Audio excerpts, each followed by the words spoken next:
আসসালামু আলাইকুম এভরিওয়ান, কেমন আছেন সকলে? আশা করছি সকলে অনেক ভালো আছেন। আলহামদুলিল্লাহ, আমিও আপনাদের দোয়ায় ভালো আছি। তবে চলে আসছি আপনাদের মাঝে আরেকটি নতুন ভিডিও নিয়ে।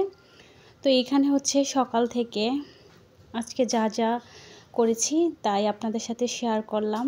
তো সবারই তো হাউসওয়াইফদের কাম করতে হয়, তো সব কিছু গুছিয়ে নিচ্ছি। আপনাদের ভাইয়া রাতে বাচ্চাদের জন্য আপেল নিয়ে আসছিল, তো এগুলা গুছিয়ে নিলাম। পাকিস্তানে আপেলকে সেফ বলে। আর বন্ধুরা, এটা হচ্ছে চানাচুর। তো চানাচুরকে পাকিস্তান নিমকো বলে, নিমকি বলে আর কি। তো এই তো বাচ্চাদের জন্য, বাচ্চারা একটু পছন্দ করে, তো আপনাদের ভাইয়া বাহির থেকে নিয়ে আসলো বাচ্চাদের জন্য। আসলে আজকে ভিডিও করার কিছু পাই নাই, আর সব সময় যেহেতু বাসায় থাকা হয়, তো এই তো আবহাওয়াটা দেখেন একটু ভালো হয়েছে, কারণ 4-5 দিন যাবৎ বৃষ্টি হচ্ছিল। এই যে রাস্তাঘাটও দেখেন কেমন হয়ে আছে, আর যেহেতু এখান দিয়ে মোটরসাইকেল চলে বেশি, এই কারণে রাস্তাঘাটে এরকম অবস্থা আর কি। সবসময় ভিজা থাকে, একদম চেকচেকা থাকে, ভালো লাগে না বাহিরে যেতে। তো একটু একটু রোদের ভাব, হয়তো বা বিকালের দিকে একটু বৃষ্টিও হতে পারে। আর বাংলাদেশের মতনে এরকম একটু পরপর বৃষ্টি হয়, আবার থেমে যায়, 5 মিনিট বৃষ্টি হয় আবার থেমে যায়। তো বন্ধুরা, এখানে হচ্ছে বাসায় পরার জন্য আপনাদের ভাইয়া যে আমার জন্য আমার 3 পিসগুলো নিয়ে আসছিল, তো এইগুলা 2 সেট বানালাম। সবসময় বাসায় পরানোর জন্যই এগুলো বানানো হয়েছে। আর এখন যেহেতু একটু গরম, কটন পরলে ভালো লাগে আর কি, আরামদায়ক লাগে। তো এটা হচ্ছে ওড়নাটা, আর এটা হচ্ছে সালোয়ারটা। তো আপনাদের সাথে শেয়ার করলাম, আপনারা আবার কিছু মনে করবেন না বন্ধুরা। বন্ধুরা, এই যে আমার মেয়েটা কিন্তু অনেক দিন যাবৎ এই ব্যাংকটার মধ্যে টাকা জমাচ্ছে, মাটির ব্যাংকটার মধ্যে। অনেক দিন বলতে কি, রোজার ঈদের পর থেকে 10 টাকা এই যে কয়েনগুলা, তো এগুলা জমাচ্ছে।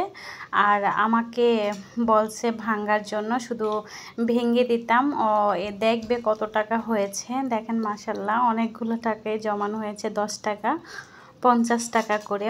এখানে কিন্তু একটা 500 টাকার নোটও আছে। আমি জানতাম না যে সে কবে এটা জমাইছে, হয়তোবা ওর আব্বুর কাছ থেকে নিয়ে ওইটা ব্যাংকের মধ্যে ফেলে দিছিল। তো কিন্তু শুধু শুধু আসলে এই ব্যাংকটা ভাঙলো। ও এমনই একটা জিনিস, সব কিছু করে রাখে না। এখন একটা খেলনা নিয়ে আসলে এখনই ভেঙে ফেলে। সব বাচ্চারাই মনে হয় এরকম। তো এখানে বেশিরভাগ 10 টাকার 50 টাকা আছে, আর সিক্কা 5 টাকা 2 টাকা আছে আর কি। তো বন্ধুরা, আজকে ভাবলাম যে কুরবানিদের মাংস আজকে শেষ করে ফেলবো, কারণ বেশি দিন ফ্রিজে থাকলে পরে খেতে ভালো লাগে না। তো সেই জন্য আপনাদের ভাইয়া মহরমের আগ পর্যন্ত, পরে যদি কুরবানিদের গোশত দেখে তাহলে আমার সাথে রাগ করে।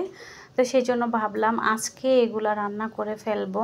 আর যেহেতু লোডশেডিং বেশি হয়, মাংসগুলো একটু নষ্ট হয়ে যায়, খেতে সেরকম একটা টেস্ট লাগে না।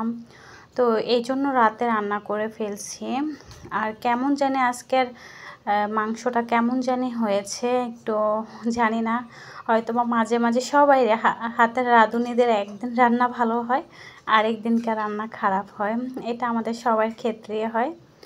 তো এই যে মেখে এখন বসিয়ে দিব। আর আমার কেন জানি গরু মাংস রান্না করতে ভালো লাগে, সব কিছু একসাথে মেখে বসিয়ে দিই, এতে ভালো লাগে।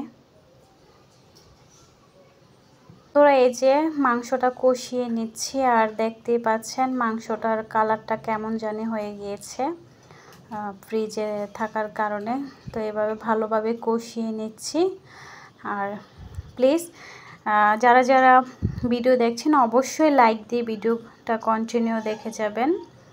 আর একটু পানি দিয়ে দিলাম, যেহেতু কোরবানিদের গোশত সিদ্ধ হতে একটু টাইম লাগে, অনেকক্ষণ ধরে সিদ্ধ করতে হয়, প্রায় 2 ঘন্টা যাবত। আর কেন জানি আজকে মনে হচ্ছে গরু মাংসের কালারটা কেমন জানি লাগছে। তো এর মধ্যে আমি একটু আলু দিব, হালকা সিদ্ধ হয়ে আছে তো মাংসগুলা, সেজন্য আলু দিলাম। আর বাচ্চাগুলা আলু খেতে পছন্দ করে।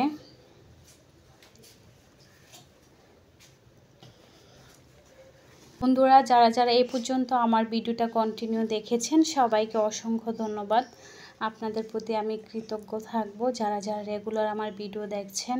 তো সবাইকে ভালোবাসা জানিয়ে আপনাদের কাছ থেকে আমি এখন বিদায় নেব। ইনশাল্লাহ পরবর্তী ভিডিও নিয়ে আবার চলে আসব আপনাদের মাঝে। তো ফাইনাল লুক দেখেন, এই যে রান্নাটা শেষ করে ফেলেছি। তো কারা কারা আলু পছন্দ করেন আমার মতো কমেন্ট করে জানাবেন। সবাই ভালো থাকবেন, সবাই সুস্থ থাকবেন। আল্লাহ হাফিজ।